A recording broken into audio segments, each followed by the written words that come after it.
Welcome to Suman TV. నేను మీ Suman TV Nag.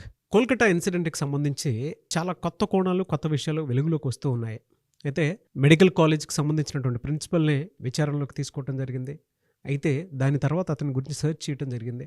విస్తుపోయేటువంటి నిజాలు and దాంతోపాటు కొత్త కొత్త విషయాలు, ఎందుకు ఇప్పటి వరకు దీని విషయంలో, అంటే ఈ ఇన్సిడెంట్ విషయంలో జస్టిస్ జరగట్లేదు అని అంటే కొన్ని భయంకరమైనటువంటి నిజాలు ప్రిన్సిపల్ సందీప్ ఘోష్ గురించి బయటికి రావడం జరిగింది. ఆ విషయాలేంటి, అసలు దీనికి సంబంధించినటువంటి విషయంలో జస్టిస్ జరుగుతుందా లేదా అనేది ఈరోజు మనతో పాటు అడ్వకేట్ రవీంద్రనాథ్ గారు ఉన్నారు. సో అది వారి మాటలోనే తెలుసుకుందాం. Hello sir. హాయ్ అండి నాగరాజ్ గారు. సో అసలు మామూలుగా అంటే దేశం మొత్తం చర్చ జరుగుతున్నటువంటి ఇన్సిడెంట్ ఇది. అసలు దీనికి జస్టిస్ జరుగుతుందా లేదా అనుకున్నటువంటి ఆలోచన కూడా రేకెత్తించేలా ఉందన్నమాట. ఎందుకు అని అంటే only because of principal Sandeep Ghosh. So అతని గురించి కొన్ని విషయాలు బయటికి రావడం జరుగుతుంది. అందులో వాస్తవ కోణాలు ఏంటి? సందీప్ ఘోష్ ఆర్జేకర్ మెడికల్ కాలేజీలో ప్రిన్సిపాల్గా అపాయింట్ అయినప్పటి నుంచి కూడా ఇతను ఒక నడుస్తున్న నరమృగం అని చెప్పుకోవచ్చు. ఎలా అంటే అక్కడ విద్యార్థులు ఒక్కొక్కరు కూడా రోడ్ల మీదకి వచ్చి ఇన్ని సంవత్సరాలుగా వాళ్ళు పడుతున్న బాధల్ని వాళ్ళు మీడియాలో, సోషల్ మీడియాలో అయితేనేమి, ట్విట్టర్లో అయితేనేమి, డిఫరెంట్ వాళ్ళకున్న ప్లాట్ఫామ్స్లో వాళ్ళు ఎక్స్ప్రెస్ చేస్తుంది ఒక నరమృగం. ఇప్పటి వరకు ఒక ముసుగేసుకున్నటువంటి నరమృగం మాకు ప్రిన్సిపాల్గా పనిచేశాడు అని వాళ్ళు చెప్తుంటే అవన్నీ వింటుంటే విస్తుపోయి నిజాలు బయటకు వస్తున్నాయి. ముఖ్యంగా ఈ సందీప్ ఘోష్ అని ఈ ప్రిన్సిపాల్ పాత్ర ఏదైతే ఉందో ఇది సస్పెక్ట్ చేయాల్సిన పరిస్థితి. సహజంగా నేర ప్రవృత్తి కలిగేటువంటి ఒక వ్యక్తి ప్రిన్సిపాల్గా ఉంటే ఎంత దారుణంగా ఉంటుందన్నది ఈ రోజుకి సజీవ సాక్ష్యమే ఈ ఆర్జేకర్ మెడికల్ కాలేజ్ జరిగిన ఈ దుర్ఘటన. ఎలా అంటే సంజీవ్ ఘోష్ యొక్క ప్రీవియస్ హిస్టరీని ఇప్పుడు అన్ని చోట్ల సెర్చ్ చేస్తున్నారు. అవి చదువుతుంటే ఆశ్చర్యం అనిపిస్తుంది. ఇంతకాలం ప్రభుత్వం ఒక వ్యక్తిని ఇంతకాలం ఎలా కంటిన్యూ చేసింది, ఇలాంటి నేర ప్రవృత్తి కలిగినటువంటి ఒక వ్యక్తిని ఎలా కంటిన్యూ చేస్తే ఎలాంటి మూల్యం చెల్లించుకోవాలన్నది మిగిలిన ప్రతి మెడికల్ కాలేజీలో పనిచేస్తున్న ప్రిన్సిపాల్ అందరికీ కూడా ఇది ఒక గుణపాఠంగా తెలుసుకోవాలి. ఇప్పటివరకు ఎవరైనా అటువంటి స్థాయిలో ఉంటే తెలుసుకోవాల్సిన విషయం కూడా. అయితే ఈ ఆర్జేకర్ మెడికల్ కాలేజీలో ఇప్పటివరకు మొన్నటి వరకు అంటే ఆగస్టు 9న ఆయన సస్పెండ్ అయిన తర్వాత ఆయన యొక్క ప్రీవియస్ నేర ప్రవృత్తి మనం తెలుసుకుంటే నాగరాజ్ గారు, అసలు ఇలాంటి వ్యక్తి ఉన్నాడా అనిపిస్తుంది మనకి. ఇతను 2021 వరకు కూడా వైస్ ప్రిన్సిపాల్గా పనిచేసేవాడు. 2021లో ప్రమోట్ అయ్యాడు యాజ్ ఎ ప్రిన్సిపాల్గా, అంటే కరోనా తర్వాత. 21లో ప్రమోట్ అయిన తర్వాత ఇతను ప్రిన్సిపాల్గా అపాయింట్ చేసిన తర్వాత 2021, 22, 23 ఆ ప్రాంతం వరకు భయంకరమైనటువంటి నేర ప్రవృత్తి. ఏంటి ఏ రకంగా అంటే ఇతని మీద జూన్లో ఆబ్లిగేషన్స్ వచ్చాయి. ఆఫ్టర్ ఆల్ అని చెప్పి ఒక వ్యక్తి, అతను హెల్త్ డిపార్ట్మెంట్ సంబంధించిన ఒక వ్యక్తి విజిలెన్స్ డిపార్ట్మెంట్కి ఈయన మీద ఒక ఎంక్వైరీ ఫామ్ పంపించాడు. ఏమనంటే మొత్తం 28 పాయింట్స్, అసలు 28 పాయింట్స్ ఆబ్లిగేషన్స్ అంటే 1 or 2 పాయింట్స్ కాదు. అది ఎవరికి పంపించారు? ఆ కాలేజీలో జరుగుతున్న అక్రమాల మీద విజిలెన్స్ డిపార్ట్మెంట్కి ఇన్ఫార్మ్ చేశాడు. అందులో అన్నీ మనం చెప్పుకోలేము. ప్రధానంగా చెప్పుకోవాల్సింది ఏంటంటే ముఖ్యంగా ఉమెన్ ట్రాఫికింగ్ అనేది ప్రధానంగా ఈ కాలేజీలో జరుగుతుంది. దీని మీద ఎంక్వైరీ చేయండి. నెంబర్ 2, ప్రతి వెండర్స్ మీద నెపోటిజం పేరు మీదుగా మొత్తం ఆయన సంబంధించినట్టు అనుయాయులందరూ మొత్తం ఈ డిపార్ట్మెంట్లో ఉన్నారు. ప్రతి సెగ్మెంట్లో, అది మేనేజ్మెంట్ నుంచి చిట్ట చివరి స్వీపర్ వరకు కూడా ప్రతి డిపార్ట్మెంట్లో రిక్రూట్మెంట్ పార్ట్ అంతా కూడా ఆయన తెలిసిన వాళ్ళు చేసుకోవాలి. నెంబర్ 3, కాలేజీలో భయంకరటువంటి హాస్టల్స్లో ముఖ్యంగా ఈ గంజాయి ఇట్లాంటి మత్తు పదార్థాలు చాలా వరకు వినియోగం జరుగుతుంది. దీని మీద ఎంక్వైరీ చేయమని చెప్పి పంపించాడు. ఇదంతా కాకుండా వెండర్స్ కాంట్రాక్ట్స్ ఇచ్చే విషయంలో 20% కమిషన్ తీసుకోవాల్సిందిగా ప్రతి చోట అది స్ట్రిక్ట్లీ ఇంప్లిమెంట్ చేశాడు. ప్రతి చోట 20% స్ట్రైట్ అవే ఆయన పాకెట్లోకి వెళ్తుంది. ఇది కూడా ఒక పాయింట్. వీటన్నిటికన్నా ఇంకొక భయంకర విషయం ఏంటంటే అవయవాల యొక్క మార్పిడి. దీని మీద ఆబ్లిగేషన్స్ బీభత్సంగా వచ్చాయన్నమాట. 2023లో 21లో వచ్చిన తర్వాత ఈయన మీద ఆబ్లిగేషన్స్ రాగానే ఈయన ఏం చేశారు, ఇక్కడ నుంచి ముర్షిదాబాద్ మెడికల్ కాలేజ్కి ట్రాన్స్ఫర్ చేశారు. ఇక్కడ విచిత్రం చూడండి, వితిన్ 48 అవర్స్లో ముర్షిదాబాద్ మెడికల్ కాలేజ్ నుంచి, అంటే ఇక్కడ సస్పెండ్ అయ్యి ఇక్కడ నుంచి 48 అవర్స్లో ముర్షిదాబాద్ మెడికల్ కాలేజ్కి వెళ్ళడం. చూడండి ఎంత దారుణమైనటువంటి విషయం ఇది. అసలు ఇక్కడ ఒక ఇన్సిడెంట్ జరిగింది, ఇక్కడ రిజైన్ చేశారు, వెంటనే వేరే మెడికల్ కాలేజ్లోకి ప్రిన్సిపల్గా అపాయింట్ అయ్యారు. సస్పెండ్ కాకుండా మళ్ళీ ట్రాన్స్ఫర్ చేశారు. Just only transfer Murshidabad medical కాలేజ్లో అపాయింట్ చేయడం జరిగింది. దీని వెనక అసలు ఎంత పొలిటికల్ ఇన్ఫ్లుయెన్స్ ఉందో. నేను పొలిటికల్ మాఫియా అంటాను దీని వర్డ్ని. ఒక మాఫియా అనే వర్డ్ని వాడొచ్చు మనం ఇక్కడ. అక్కడ జాయిన్ అయిన తర్వాత అక్కడ పోనీ సవ్యంగా ఉన్నాడా? అక్కడ లేదు. స్టూడెంట్స్ ర్యాగింగ్ విషయం మీద అక్కడ కూడా మరలా అప్లికేషన్స్ ఎదుర్కొ సుమారుగా 700 మంది students Murshidabad medical college students బయటకు వచ్చి కాలేజీని అటెండ్ కాకుండా అక్కడ గొడవ చేశారు ఇదే ప్రిన్సిపాల్ మీద. అగైన్ అక్కడ నుంచి ఆయన సిఎన్ఎంసీకి వచ్చాడు జస్ట్ డిప్యూటేషన్ మీద. చూడండి, డిప్యూటేషన్ ఆయన ఎక్కడ సస్పెండ్ కాలేదు. ఇన్ని ఆబ్లిగేషన్స్ వస్తున్నాయి, ఎక్కడ సస్పెండ్ కాలేదు. డిప్యూటేషన్ మీద మరలా ఆయన ఎక్కడికి వచ్చాడు? సిఎన్ఎంసి మెడికల్ కాలేజ్కి వచ్చాడు. ఆయన ఎండ్ ఆఫ్ ద గోల్ ఏంటి? ఆర్జేకర్ మెడికల్ కాలేజ్లో ప్రిన్సిపల్గా ఉండాలి. అందుకోసం చక్కర్లు కొడుతూ ఉన్నాడు మరలా ఆయన. again అక్కడి నుంచి రీసెంట్గా సెప్టెంబర్ 2023లో అక్కడి నుంచి ఆర్జేకర్ మెడికల్ కాలేజ్కి మళ్ళీ రీఅపాయింట్మెంట్ జరిగింది. ఈ సంఘటన ఆగస్టు 8న జరిగిన సంఘటన ఒకసారి మనం పరిశీలన చూసినట్టయితే, మరొకసారి మనం రీక్యాప్ చేసుకుంటే, 8వ తారీఖు రాత్రి అర్ధరాత్రి జరిగిన సంఘటన గురించి మనం విశ్లేషించుకుంటే అక్కడ 2 సీసీ కెమెరాలు పనిచేస్తున్నాయి. ఒకటి ఫస్ట్ ఫ్లోర్లోకి వెళ్ళే సీసీ కెమెరా, పైన 4th ఫ్లోర్ అంటే స్టేర్ కేస్ మీద ఒక కెమెరా ఉంది. మొత్తం కారిడార్ ఏదైతే 4th ఫ్లోర్ నుండి మన ఈ ఆడిటోరియం అన్న హాల్ అన్నారు, ఈ హాల్ దగ్గర ఒక కెమెరా ఉంది. ఈ 2 వైపులా 2 కెమెరాలు తప్ప ఇంకెక్కడా కెమెరాస్ లేవు. ఇక్కడ ఇవన్నీ ఎలా వెలుగులోకి వచ్చాయంటే, సిబిఐ వాళ్ళు ఎంక్వైరీ చేసిన తర్వాత ఇవన్నీ వెలుగులోకి వచ్చాయి. సీసీ ఫుటేజ్ కూడా బయటకు వచ్చాయి. 11 o'clock టైంలో ఒక పర్సన్ లోపలికి వెళ్తూ కనిపించాడు. సో 11:30కి ఆ పర్సన్ మళ్ళీ బ్యాక్ వస్తూ కనిపించాడు. అరౌండ్ 12-12:30 ఆ ప్రాంతం మధ్యలో 4 కుర్రాలు ఇంక్లూడింగ్ విక్టిమ్ కలిసి స్టేర్ కేస్ నుంచి పైకి వెళ్ళారు. వాళ్ళు లిఫ్ట్లో వెళ్ళారు. స్టేర్ కేస్ నుంచి పైకి వెళ్తూ ఆడిటోరియంలో వాళ్ళు కూర్చున్నారు. అక్కడ భోజనం చేస్తున్నట్టుగా ఆనవాళ్ళు కనిపించి చేతులు కడుక్కోలేదు ఇంకా వాళ్ళు. ఇగైన్ అక్కడి నుంచి 4 members వెనక్కి వచ్చేసారు.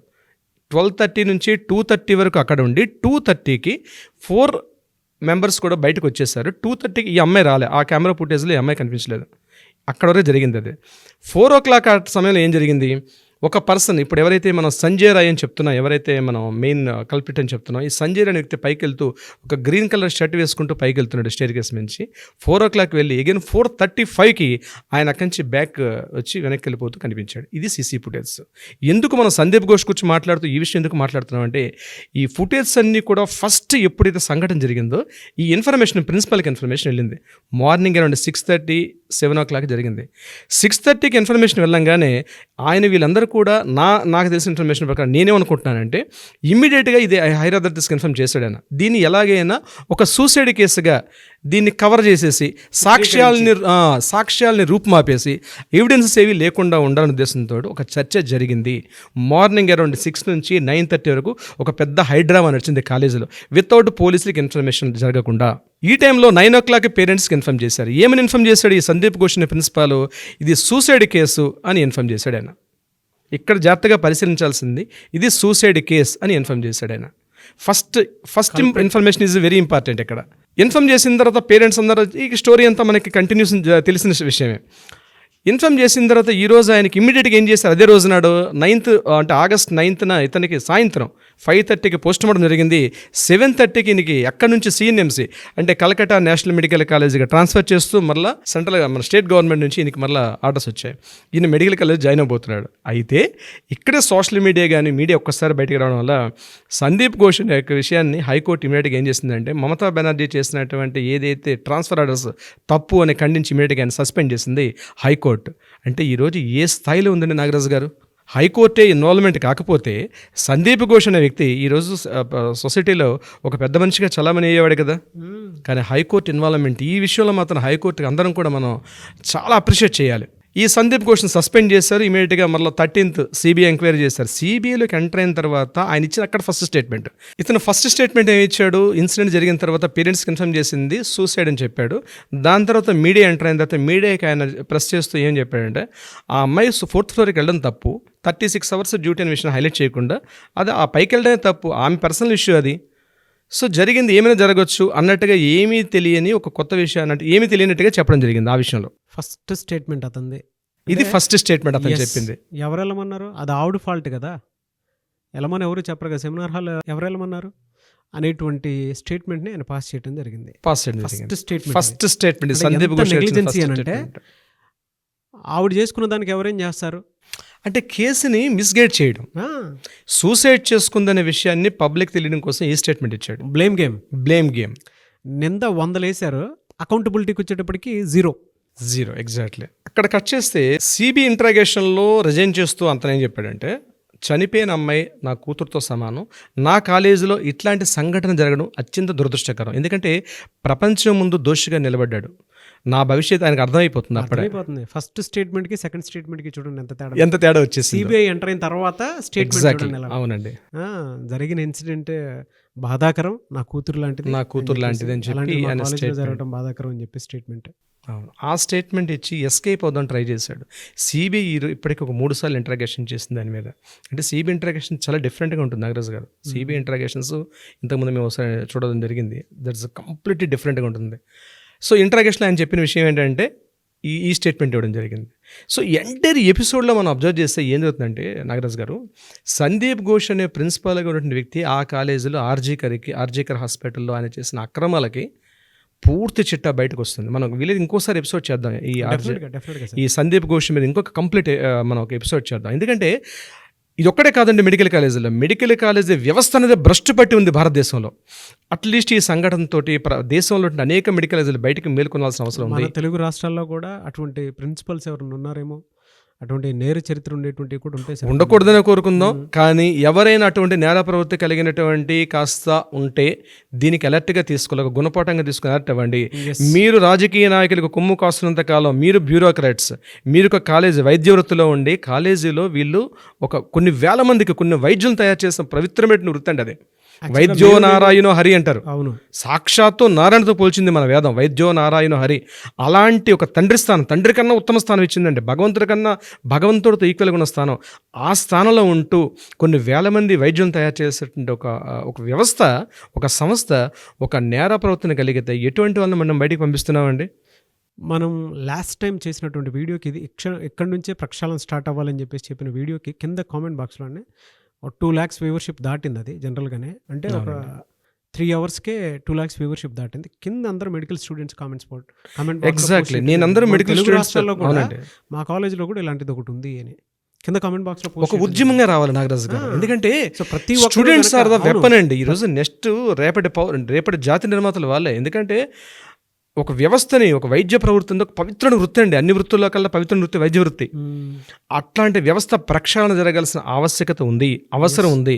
నేను స్టూడెంట్స్ అందరికీ, మెడికల్ కాలేజ్ స్టూడెంట్స్ అందరికీ చెప్పేది ఏంటంటే అట్లీస్ట్ కిందన మీకు కామెంట్స్ పెట్టండి. ఈ ప్రక్షాళన ఎలా జరుగుతుంది కలిసి మీరు కూడా సుమన్ టీవీ మీకు సంపూర్ణ సహకారం అందిస్తుంది నాగరాజు గారి ఆధ్వర్యంలో. డెఫినెట్గా మీరు అందరూ కూడా, మెడికల్ స్టూడెంట్స్ అందరూ కూడా ఈ యొక్క ఈవెంట్ని మనందరం కూడా ఉద్యమంగా చేద్దాం. ఎందుకంటే చాలామంది మన్ను తిన్న పావుల్లో ఉన్నారు వైద్య వృత్తిలో, రాజకీయ నాయకులు కొమ్ము కాస్తున్నారు. ఇది చివరికి ఎక్కడికి వచ్చింది నాగరాజు గారు? కోసం అని చెప్పేసి, ల్యాబ్ మార్కుల కోసం అని చెప్పేసి వాళ్ళ చేతిలో ఇలా హోల్డ్ చేసుకున్నటువంటి వైద్య వృత్తిలో ఉన్నటువంటి టీచర్స్ చాలా మంది ఉంటారు. ముఖ్యంగా ఈ సందీప్ ఘోష్ అండి శవాల మీద రాజకీయం చేశాడు. అంటే రాజకీయం అనకూడదు, శవాలని అడ్డం పెట్టుకుని కోట్ల రూపాయలు సంపాదించాడు. దానికి ఎవిడెన్స్ కూడా విజిలెన్స్ రిపోర్ట్లు అని ఇచ్చారు. ఏంటంటే ఆటాప్సీ జరిగిన తర్వాత పోస్ట్ మార్టం అవుతుంది. పోస్ట్ మార్టం టైంలో డెడ్ బాడీస్ స్టూడెంట్స్కి ప్రాక్టికల్స్కి పంపించేసిన టైంలో యాక్చువల్గా గవర్నమెంట్ కొన్ని కోట్ల రూపాయల ఫండ్స్ పంపిస్తుందండి అనాథ సవాలు ఇట్లాంటివన్నీ చేసుకోవడం కోసం. కానీ ఇతను ఏం చేశాడంటే ఆ ఫండ్స్ మిస్గైడ్ చేసి యాక్చువల్గా కాలేజీకి వస్తున్నటువంటి పోస్ట్ మార్టం ఏవైతే ఉంటాయో స్టూడెంట్స్ని పిలిచి ప్రాక్టికల్స్ చేయించేవాడట. గడిచిన 4-5 years నుంచి. అత్యంత బాధాకరం. అంటే ఆల్రెడీ ఒక గాయం తగిలి దెబ్బలు తగిలిన వ్యక్తి ఏదో చనిపోయి ఉంటాడు, చనిపోతే పోస్ట్ మార్టంకి వచ్చింది. ఆ పోస్ట్ మార్టం చేసి పంపించాలి. కానీ ఈయన చేసేది పోస్ట్ మార్టం మాత్రమే కాకుండా స్టూడెంట్స్ని పిలిచి ప్రాక్టికల్స్ చేయించేవాడు దాని మీద. దీని మీద 2023 నవంబర్ ఆ టైంలో స్టూడెంట్స్ కొన్ని వేల మంది, ఈవెందో బాధిత కుటుంబాలు కూడా ఇదే కాలేజ్ గేటు ముందు ధర్నాలు చేశారు. మా యొక్క జరిగిన యాక్సిడెంట్ బాడీస్ వస్తాయి, హాస్పిటల్కి వస్తాయి. యాక్చువల్ కనిపించిన యాక్సిడెంట్ ఒకటి పోస్ట్ మార్టం చేసి మొత్తం దేహాన్ని చిన్న భిన్నం చేసి, అంటే యాక్చువల్గా ఇది కాదు కదా పర్పస్. ఈయనకి ఆల్రెడీ కోట్ల రూపాయల ఫండ్స్ వస్తున్నాయి. ఆ కోట్ల రూపాయల ఫండ్స్ వేరే పాకెట్లకు పంపించి ఈయన చేసిన అక్రమాలు అత్యంత దారుణం నాగరాజు గారు. దీని కంక్లూజన్ ఎలా అంటే మనం చెప్పేది ఒకటి, వైద్య ప్రవృత్తులు ఉన్నటువంటి వైద్య వృత్తులు అధికారులకు గాను, ఉన్నతాధికారులు కావచ్చు, లో నుంచి హై ప్రొఫైల్స్ అందరూ కూడా చెప్పేది ఒకటే, ఇప్పటికైనా మీరు కళ్ళు తెరిచి ఇప్పటికైనా మానుకోకపోతే ఈరోజు స్టూడెంట్స్ అనేవారు వెపన్స్గా తయారయ్యారు. సోషల్ మీడియా ఒక ప్రపంచంలో ఉంది, భారీ మూల్యం చెల్లించుకుంటారు. ఇట్లాంటి సంఘటనలు మరలా రిపీట్ కాకుండా ఇప్పటికైనా ఫుల్ స్టాప్ జరగాలంటే మీరు మారాల్సిన అవసరం ఉంది. దీనికి మమతా బెనర్జీ గారు మాత్రం భారీ మూల్యం చెల్లించుకుంటారు. ఆవిడ ఇప్పటికైనా స్వచ్ఛందంగా రిజైన్ చేసి పబ్లిక్లకు వచ్చి తన సారీ చెప్పి ముందుకెళ్తే బాగుంటుంది నా అభిలాష. ఆడియన్స్ కూడా ఏ విధంగా స్పందిస్తారో వీడియో కింద కామెంట్ బాక్స్ రూపంలో అనేది చూద్దాం. Thank you so much sir. Thank you అండి నాగరాజు గారు. Thank you so much.